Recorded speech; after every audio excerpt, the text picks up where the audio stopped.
So good afternoon and welcome to this session at the Art Tech Forum. My name is Deborah Najar. I am the co-founder of Art Mavens, the freelance marketplace for the arts, and I'm delighted to moderate this panel today. The last 18 months have had a profound impact on culture, and many organizations and collections have had to revisit their models. Art production, exhibition, programming, and funding have all been challenged, and the speed of innovation has been unparalleled. This panel will explore the new formats that have emerged and developed and share insights on the relevance of a culture in a forever changed planet. Could arts and culture show the example for a new sustainable, diverse, and inclusive era? I certainly hope so. And it is my pleasure to introduce our four panelists today, who all have exceptional, multifaceted activities in the arts and have each in their own way led the recent transformation of the sector. So, if you would please, in no particular order, but take 2 minutes to introduce yourselves to our audience, I'd love to hand over to our brilliant speakers.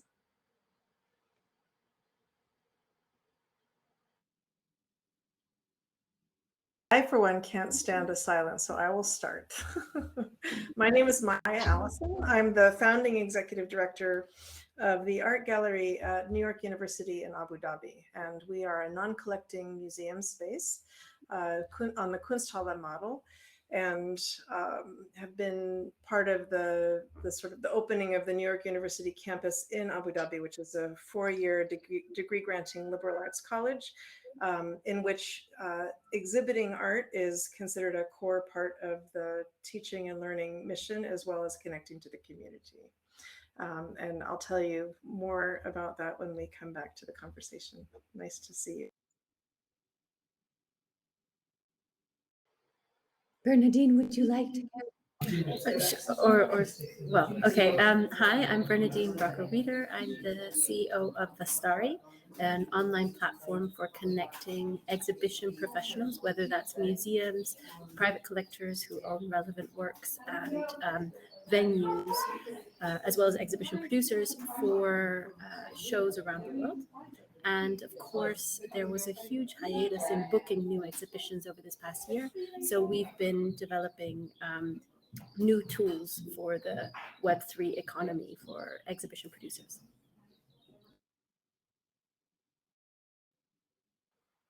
I can go. Hi, I'm Carlota Dochao. I'm a director at Superblue.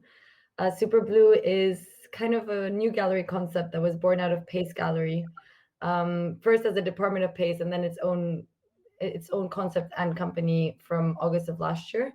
And what we do is represent artists that are working outside of the conventional gallery spaces. So we're supporting these artists in creating immersive artistic experiences, public artwork, site-specific commissions, and really creating business models around this type of art that let's say traditional commercial art world has never really been too preoccupied with. So we are lucky enough to have a fantastic roster of artists that we're working with, and have recently opened a museum in Miami where we sell ticketed experiences by our artists. And we're opening a new space in London next month. We just had an activation at Art Design Miami in Basel. And we're also opening today, actually, a show at the Shed in New York City. So there's a lot going on and a lot more to come.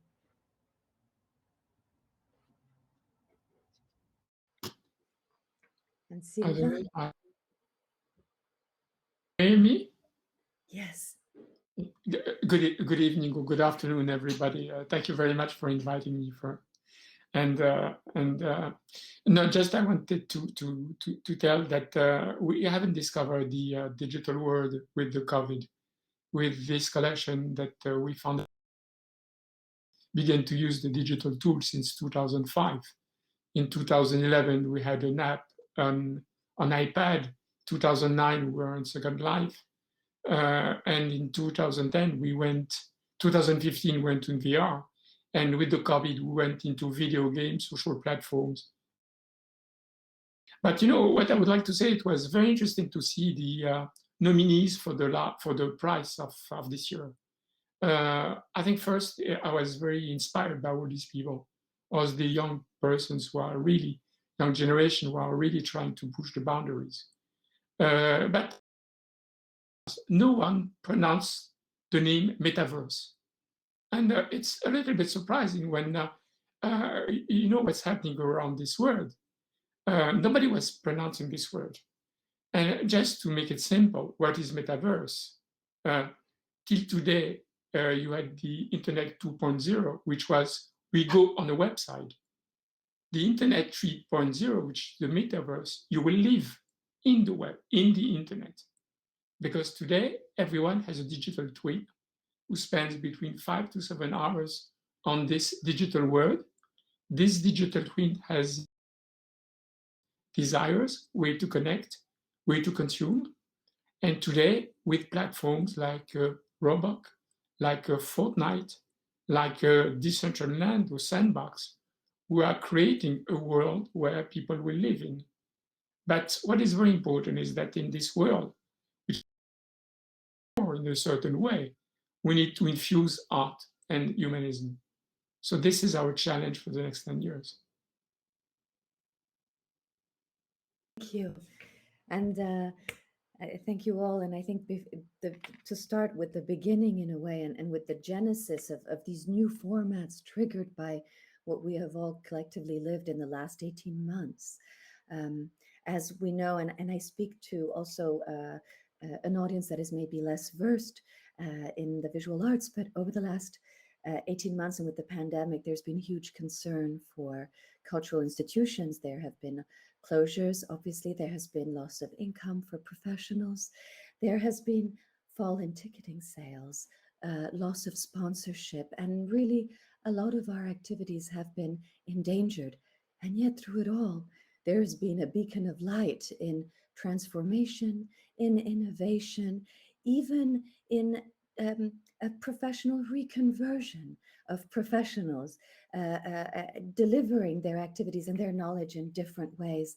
And I would love, I think, Sylvain, as you say, you have been digital the longest. I remember meeting you 10 years ago and thinking it was nearly science fiction. And now we are completely all living in this digital reality that you've been in for some time. But there's also been a huge adaptation.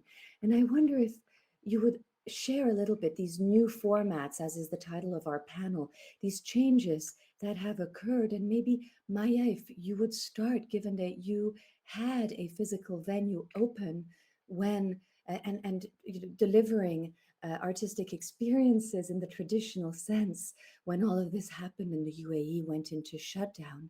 And I wonder if you would start, and then everyone maybe join in with your particular experiences of transformation through this unique experience. Thank you. And thank you again for bringing us together around this conversation. I think we're all sort of finding our way through these changes, partly by conversations like this to help us kind of connect with different perspectives on how we go through this portal from pre to post COVID, whatever is ahead. One of the first things that happened with us, we had just opened a fantastic, completely immersive experience of an exhibition in late January, and then in early March, the UAE closed basically. Everything just shut down completely, and everyone went home, and almost immediately we saw this move to the virtual tour of the exhibition, right? Which I think, when is done well, can be really effective, but when it's done in a rushed way by people who aren't used to doing it, can end up feeling, just reminding you how much you miss what you can't see in person, right? Which is very poignant. And in that process, I started to feel like further and further from art, and I kept thinking, what is it that I can do to reconnect with that if I don't have the space that we have art in? And so the first thing I did was a series we called Trace, where we retraced all the exhibitions that we've done since we opened in 2014. And we would do, the dreaded Zoom panel, where we've had, so many Zoom panels happening in that between March and September of 2020. But it actually did, the goal there was to bring the humans back together, even if we can't be together physically, and to sort of acknowledge that the art that they made can't be accessed right now, but we can access the human who made it. So we did studio visits, we had conversations, things like that. And then the pandemic is dragging on. And I'm just starting to feel so hungry for art. And I get a WhatsApp late at night one night. And it's these artist friends of mine who sent me a video they had made that is essentially sort of an artistic reflection on the lockdown as they've been experiencing it. And when I received that video, you know, you just think you're getting a video from a friend. And I realized in that moment that I was having what I think of as an art experience. So this is a video that I'm watching on my phone, but I'm having that feeling that I get when I'm in an amazing exhibition, you know, where you see a piece of art that just for that moment at least changes you a little bit. And more importantly, particularly during a pandemic and the kind of shock we were going through, it gave me access to sort of emotions and perspective on what was happening that I hadn't been able to articulate. And somehow that video captured it. And I thought, this is art. Art doesn't have to be in a gallery. I know this. How could I forget this? Art is everywhere, you know, and in fact, my experience like this is, you know, this is my art gallery right now. I'm holding my art gallery. And this is not rocket science, but for some reason it hit me in a way it hadn't hit before. And I realized, and that moment of asking where is the art in the art is a question we ask all the time with technology-based art, which is, as a curator, that's how I came up, curating video art and new media installations and things like that. And one of the challenges that we always had was when you're showing a video in a gallery, what you're really showing is a television or a projector, right? The thing that you show the video on becomes its own object. And it's always a challenge to put virtual and technology-based work into a physical space, especially things like video and new media that is screen-based. So I put together an exhibition I co-curated with an artist who is herself already working in really unusual forms. And we decided to curate for the screen that's this size. And so we put together an exhibition that, and the biggest challenge was, how do you conceptualize the curatorial process of, you know, there's the sight lines, there's walking through the gallery, encountering works in sequence, discovering connections. And so then we built a website that that gives you that experience of moving through space, through virtual space, and discovering and not knowing what's next and finding your way among works.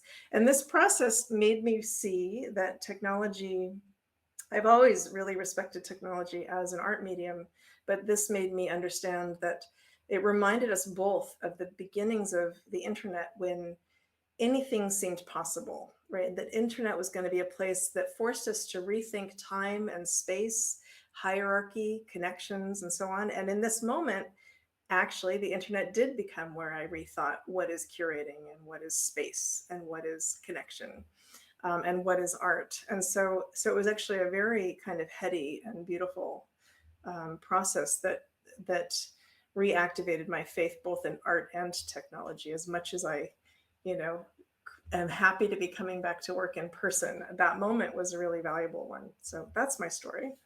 And I can share bits of it later, but I want to hear other people's stories as well. I guess you with Vastari, when all of this happened, you had exhibitions touring and agreements and loan, and how were you able to handle that and learn from it? Yeah, following on what Maya kind of said about the changing and thinking about formats and spaces, we had a similar type of realization as well. So traditionally, we were all about physical objects going to physical venues, so physical art going to physical locations. And increasingly over the past 6 years, we've seen digital items going to physical venues, kind of what Maya is saying, either projected or on screens or on virtual reality headsets. You have digital content going to the physical venues. And I'm sure Carlota can share a lot about digital content within physical venues. But what happened during these past 18 months is that we started thinking about digital to digital, and kind of those same types of agreements that you have in terms of loan agreements, facility reports, copyright agreements and licensing agreements, merchandising agreements are very relevant, even if you're talking about digital to digital relationships. And also, we don't have standards and language for discussing this. We don't talk about a virtual museum as a space. We don't talk about a website as a space, except when you're Maya and you've already started thinking about it that way. But it's extremely important to understand. And also for museums, especially cultural institutions, as the title of this talk talks about, need to understand, how do I define my collection? What are my expectations of how it's going to be exhibited digitally? And what are my expectations of the business models of these new formats? Carlota, I wonder if you jump right in, because at Superblue, with your opening in May this year, I believe, in Miami, your first physical venue, you're transforming how museums monetize artworks and can sustain production. Yes, exactly. And I think in terms of, just to add to what Bernadine was saying about how a museum or how collection can adapt to these new technologies. For us, it was almost the technology that led us to the idea more than the other way around. So while working at Pace, we started noticing that a lot of our artists were actually engaging with these new technologies in so many different ways, beyond just projection-based art, but just all types of technologies as tools for artistic creation. And by the nature of these works, it was very much about experiencing the work, but not so much owning the work. And that's where this idea of Superblue came about, before the global pandemic. But in a way, the pandemic, and I can kind of touch into that a little bit, it was both good and bad for Superblue, because obviously there was major delays. We were due to open our museum way before May of this year, but clearly we had to postpone that opening. We even postponed our launch and our independence from Pace Gallery for quite a long time due to the pandemic. But at the same time, in a way, what we felt that the pandemic did is accelerate this desire for the artistic experience. And we really tried to create a business model around that. And now we really are getting the fruit of that labor, because there's so many people that are really wanting to experience art in different ways. And so what we are doing at Superblue is really trying to bridge that gap between what commercially the art world has always been working with or selling and interacting with, and what artists are creating. And so for example, in our space in Miami, what we're trying to do is help and support our artists in creating these really ambitious immersive installations using new technologies. And then we sell tickets instead of selling art, and we share the ticket revenue with our artists. So this kind of opens up a new business model for our artists to thrive in the creation of new artistic experiences, but also in the exploration of new technologies beyond what is known so far. And this can go into so many different ways. So we're kind of becoming more of a production space as well, because our idea is that these artworks can travel and can be viewed worldwide. And actually, earlier this year, we were in touch with Bernadine and Vastari, because we actually think that model is very applicable to our work, because it is about, touring these experiences and having them being viewed by the widest audience as possible. And that's not possible when they exist, when the digital exists physically, as we were saying earlier.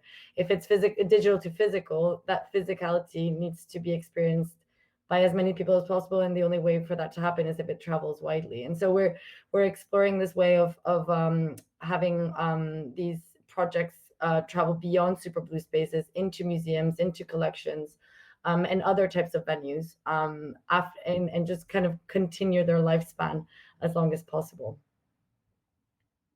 Very exciting, and I think that for those of us who traveled to Basel, your studio drift installations. Shy Synchrony was definitely one of the favorites Thank you. during the week, and a fantastic production as well.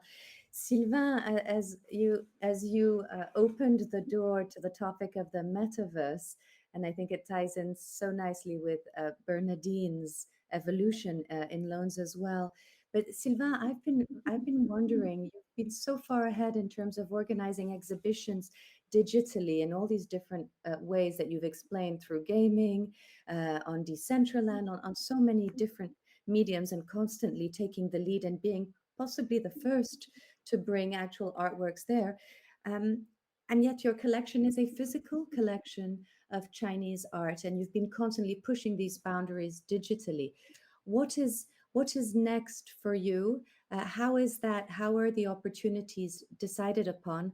And has there been a huge shift in the attendance? Have your audiences evolved? I imagine they've definitely grown, but have they evolved with the pandemic and the increased use of technology as a destination and medium for art? Deborah, important is that why we have been digital. I think in 2005, when we decided to go digital, it was about accessibility.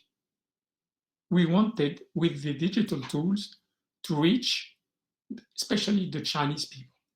So the beginning was, then very quickly we noticed with the digital world, the digital wave, how it was evolving, that it was not just about accessibility. It was about creating new types of experiences. New types of experiences which were not at all the replica of time. I think this is very important, is to forget the idea that just because you go offline, online, that you have solved the problems. And the best example that I can give you is the music industry. You can go to a concert, but the video clip is something very, very different experience. And today people discover music through the video clip. But also you can have Spotify, which is just a digital, I shall say, a digital consummation.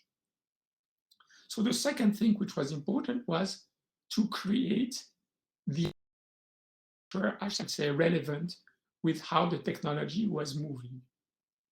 The third thing which was important for us, and which is important, is always to have a collection which speaks the language of its time. And to speak the language of its time, you have to understand what the audience listen in terms of message, in terms of medium. And today, the audience is shifting very quickly in the way they want to consume everything, but art also. And when we speak, it's very simple. It's just an illustration of the way how people live today. They spend between so many hours on this digital screen. This has become part of their life. So we have to address this new type of being, which I call it more a digital twin than an avatar. And we are just in the beginning of this process.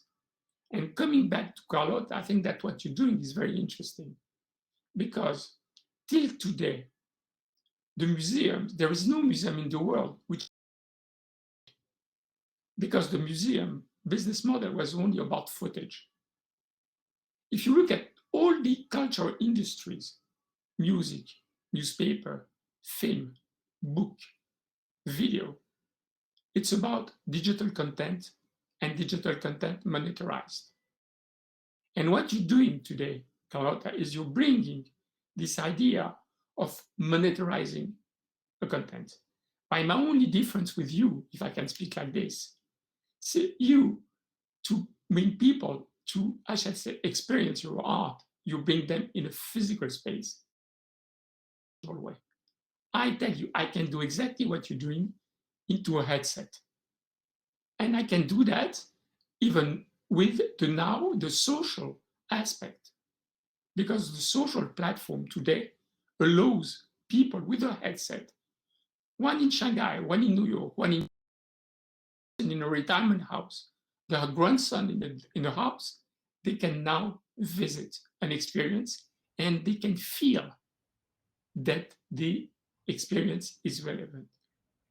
And just to finish, I will tell you something for the art world that I think I really, really loved. One film was the Leopard of Visconti. And there was one of the quotes that I always remember. If you want things to stay the same, you have to change everything. And if we want the museum to stay what they are, as something where people trust where they go, where people can find the culture and heritage, that they have to make this kind of leopard coat into reality. I think that's really interesting. Deborah, if it's okay, I think what I would add to that is kind of thinking of what needs to change within kind of collecting institutions, cultural institutions, that would then help them continue to be relevant in terms of heritage and preservation and culture. It's quite interesting to have Maya from a non-collecting institution, because I think a lot of museums think that their role is the collecting practice. But with the digital element, collecting can take a completely different format. And it can even be about collecting the way that you present materials. So collecting the exhibitions and collecting the experiences compared to collecting the artifacts. So it's really interesting to rethink how you present that culture. To intervene, I think that both are not in contradiction, are complementary. Once again, we are very attached with the objects. We don't have a collection of it. We really have a collection of objects, and we still collect objects, and we still love to go to museum. But also, we have to look at things, how the society is changing. And if you want your collection not just to be a dead collection of objects, and if you have decided that you're not obliged with the others, and you are not obliged to do that, and I respect people who doesn't share their collection. But if you decide to share your collection, you have to take into account how is today, I should say, the language and the people of our time.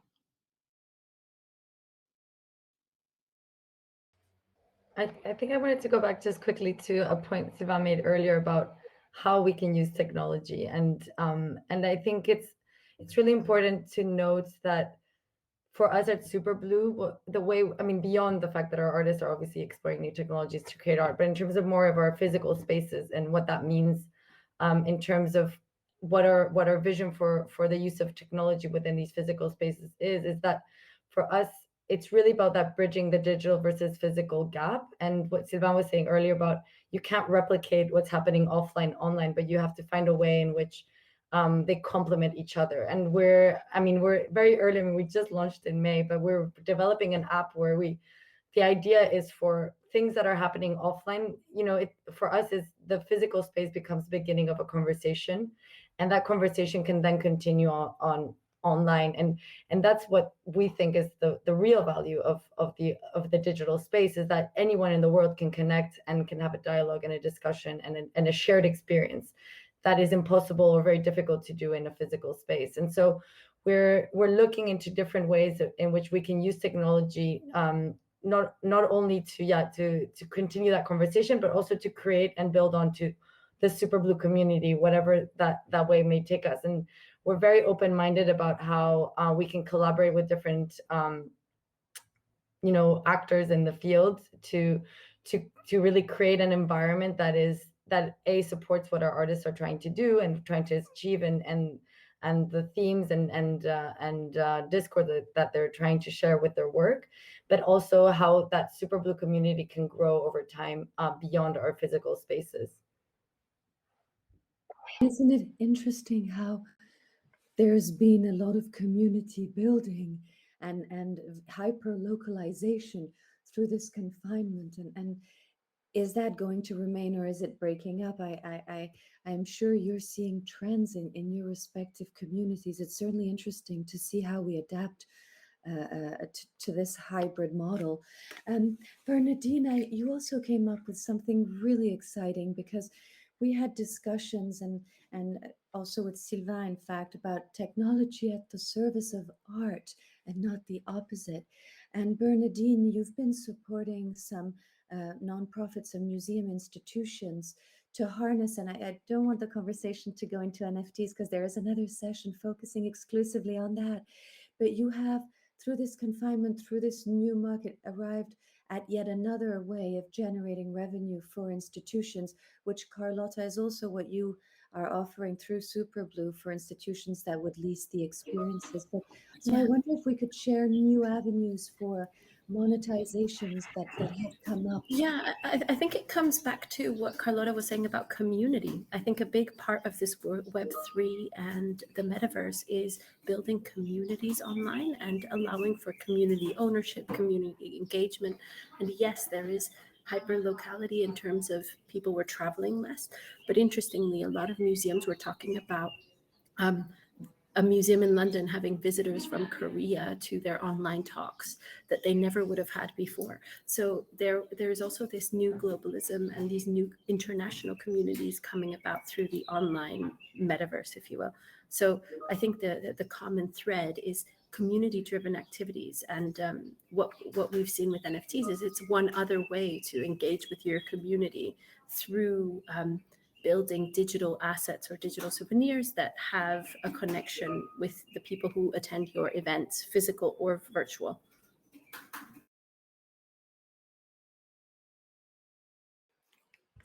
Maya, your NYUAD has been a pillar of the artistic community in the UAE for ever since its opening. And I wonder, are you going to continue that online?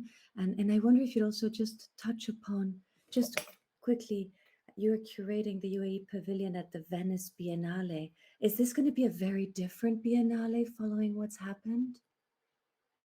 I think that it will be, there'll be a lot more documentation. I think that that shift is happening across everything I'm working on now. We get a 3D recording of it, right, just in case.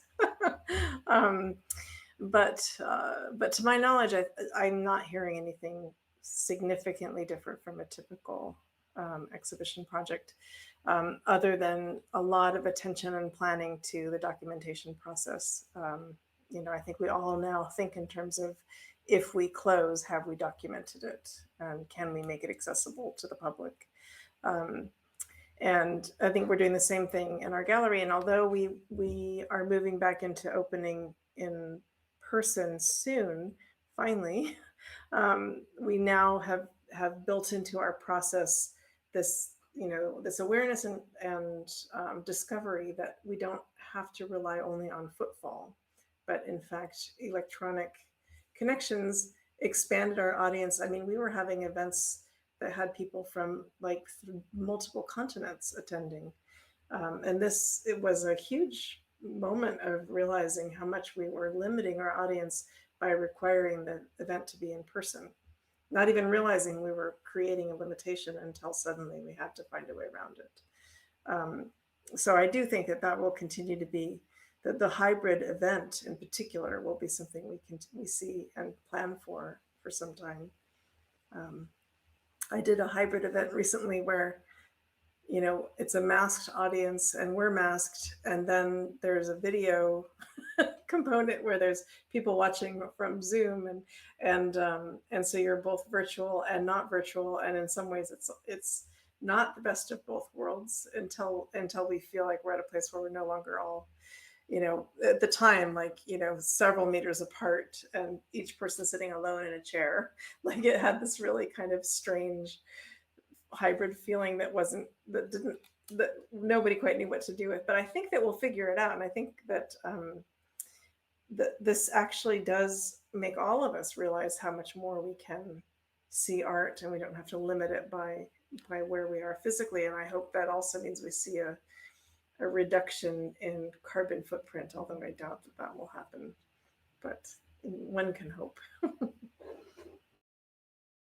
Yeah, and that is, of course, a big issue that everyone is is looking attentively into. I think Bernadine, we both participate in the art identification standard, where we are starting to try to set up a consensus of what should be processed and normalized in our industry. And I think that'll be very, very interesting, and again is accelerated by what we've gone through.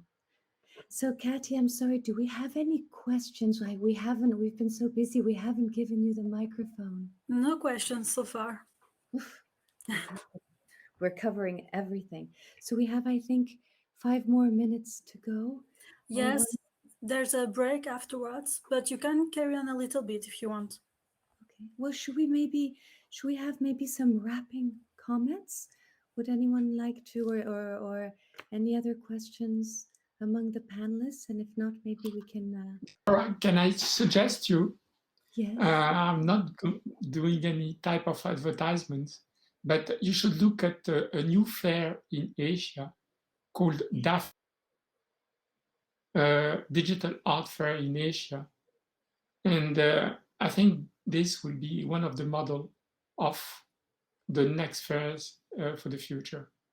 I think that once again, I'm always very uncomfortable with Latin technology, as you said, Bernadine, is to serve art or to serve anything. And I think that once again, we have to try to understand that art is something which is consumed today, and not just, it's something which is consumed in different ways with different types of tools.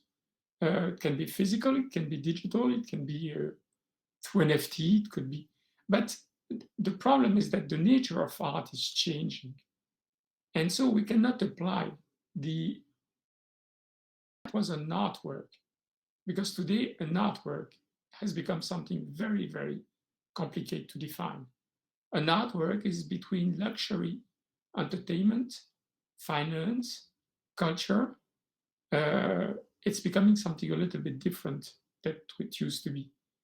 And so let us try to better understand what is the audience. Let us try to better understand what is an artwork.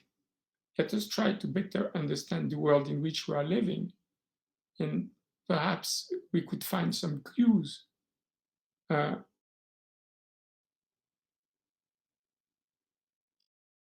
Sylvain, I did see, because I saw that you were participating as your collection in this digital art fair. I think it's terribly exciting, but I now have anxiety that I don't own a VR headset. Sylvain, you're muted, but I think that most experiences are that you can experience them in both, right? Yeah, you can experience on your screen if you want. Okay. Actually tackles a very big point, which is the limitations of hardware and the literacy within our sector in terms of what is possible. I think a lot of the hardware is still inaccessible for certain audiences, and there also is a lack of interoperability between different platforms that is really causing issues, as well as the knowledge within the sector about what is possible with VR, with AR, with blockchain, and doing a good conducting due diligence on what the tools are that you want to use, whether that is because you find out if that blockchain has a very heavy carbon footprint, or whether you find out that VR company is actually funded by Facebook. You want to know these things in order to choose the right tools. And I think that there needs to be more transparency about those tools that are used within the sector as well.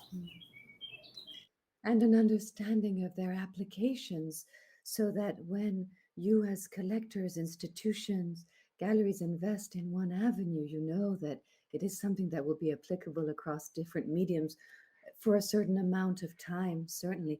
It was only during the COVID, I believe, that the leading collection management software finally linked to the leading online art sales software. So there's a long, long way to go, but it's certainly been a huge technological advance in the arts over the last 18 months.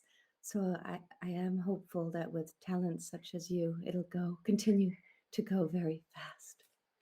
So would anyone like to add anything before we close down this panel? I believe our time is now up. I'm gonna go away and reflect on some of the things that were said. I was especially struck by Sylvain, what was the quote that you said about in order to keep things the same, we have to change everything? Is that, can you tell me who that was? Leopard. It is, okay. Yeah, it really struck me because it's exactly what it feels like right now. Like in a way, we're trying to desperately grab onto what was before, even though we know that it's already changed. And now we have to build in a way again. So for me, like to build the art experience in a way that is as meaningful in the new form, whatever that is. But yeah, it really resonated for me in terms of this journey that we're on. So thank you for that. Thank you, Deborah, for bringing us together. Thank you for being here. And would anyone like to share any upcoming projects? Oh, I can. If anyone's in London next month, on the 12th of October, we're opening our doors to a Superblue pop-up. So it'll be a single artist experience that tries to showcase or explain what we're trying to do. And it's just a sneak preview into the much larger experience in Miami. So if anyone's in town, please be in touch. And I would love to show you around. Deborah, one of our most challenging project, but also most exciting one. We begin in Shenzhen. We open VR permanence room in museums where people can experience VR. Like this in Shenzhen, we're opening one in the National Museum of Bogota, one in the National Museum of Kiev, and National Modern Art. And the idea is to bring a new type of audience in this museum. The other idea is to open artists and local, I should say, graphic designers to use these materials and to create local content VR. And we are funding the installations in these museums. And I'm very interested to see bringing in a permanent way of new tools. It means bringing escapism into a museum. What will be the result? In Shenzhen, it's a huge success, but we'll see elsewhere. And I think this is, for me, the win-win situation. A private can be a lab. A museum is not obliged to be a lab of innovation, but I think that more and more we'll have to work together to make, I shall say, these two types of institutions or partners, I shall say, work hand in hand to, I shall say, to address these new issues of these new 20s.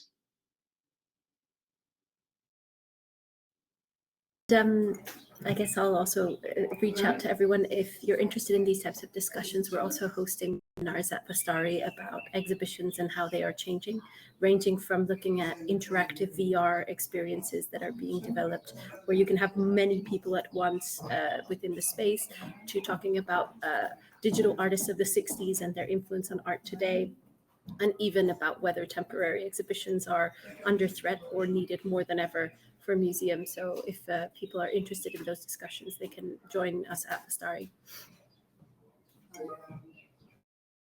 Thank you. Well, thank you very much to all. It has certainly been a pleasure and very exciting and interesting to see that the future of the arts is in safe hands. And I hope to see you all very soon, in person, maybe even. Thank you, Katy, for taking care of our tech, and thank you, Art Tech Forum, for having us. Thank you.